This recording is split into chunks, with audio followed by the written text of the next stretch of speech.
Today we're going to be doing valve adjustment on a 2005 400EX.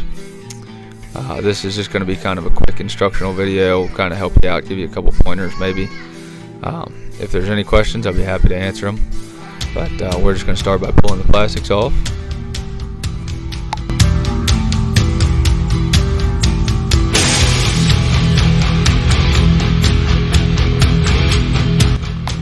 There's multiple 10mm bolts, one under the fender and then one at the back of the plastic side piece there.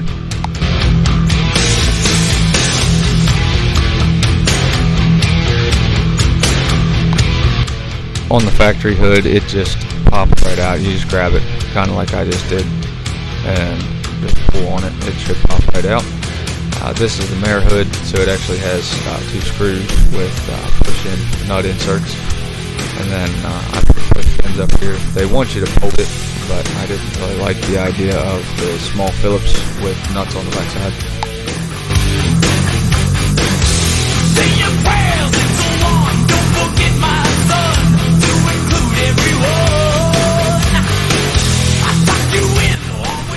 And then once you have your plastics all loose, I just laid my right side off to the side so that way I didn't have to mess with my reverse cable.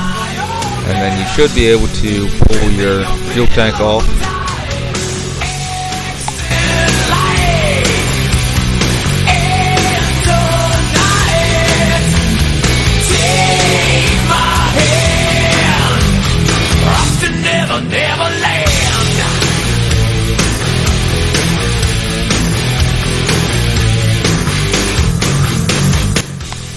Now for this part, I just kind of work that snorkel loose to get it up out of the way for a second, so that way I could pull the heat shield out, and then I just pushed it back into place.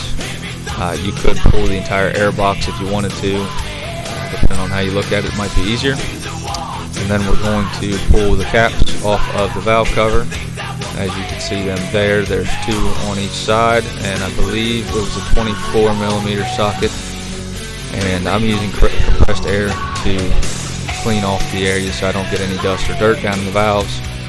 Wipe with a rag and then I hit it with air again. Take my hand, off to Neverland.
And here I'm showing the close-up view of the top of your rocker arms. The jam nut is a 10mm. You need a flathead screwdriver, and you need a set of feeler gauges. The angled style work the best.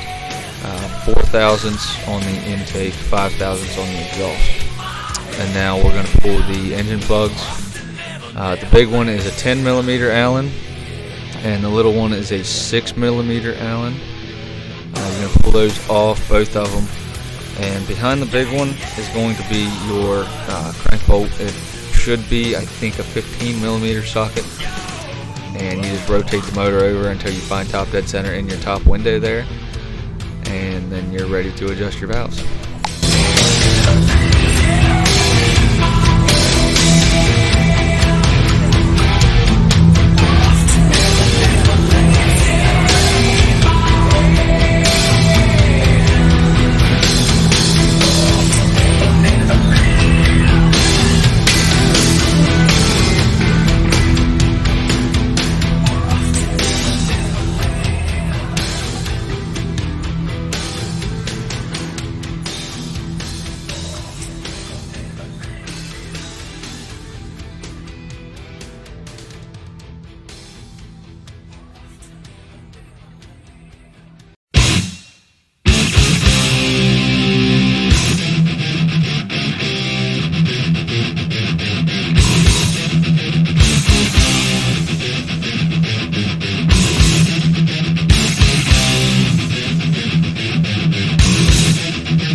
So in this window you can see your top dead center mark. It's a little hashtag, a little hash line with a sideways T pretty much. You line that up with the notch in the crankcase and you're at top dead center. And then you take your 10mm wrench and break your jam nuts loose, and you're ready to make your adjustments. You can check the valves before you adjust them. I did not, but if you're diagnosing a rattle or something like that, you would probably want to check them first to see if that's what your rattle is.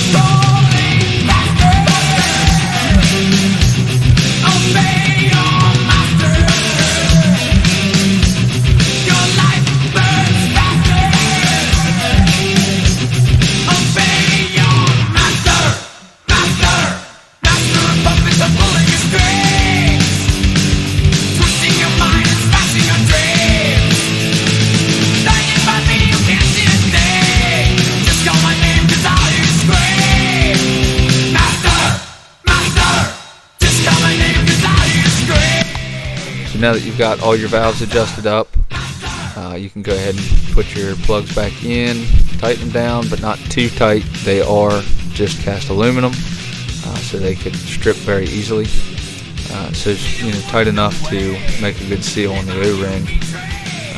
Whatever feels right to you. I'm sure there's a torque spec. I don't have that on hand now.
And then you can just start reinstalling your plastics, starting with your heat shield and then your fuel tank and the rest of the body in the reverse order that you pulled it apart. And before you start it, make sure you put your side engine plugs back in. That way it doesn't push any oil out anywhere and make a big mess.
And now that you got your plastics back on, you can turn your fuel on and go ahead and fire the bike up, make sure it sounds good, check for oil leaks.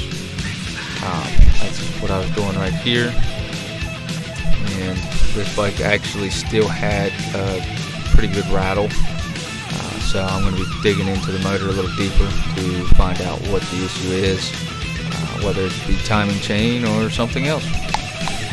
Thank you guys for watching my video. I hope it helped some of you. There's going to be more videos to come. I'm going to be doing a complete rebuild on this bike, along with a lot of trail riding and maybe even a little bit of cross-country racing. So stay tuned, subscribe, and like the video.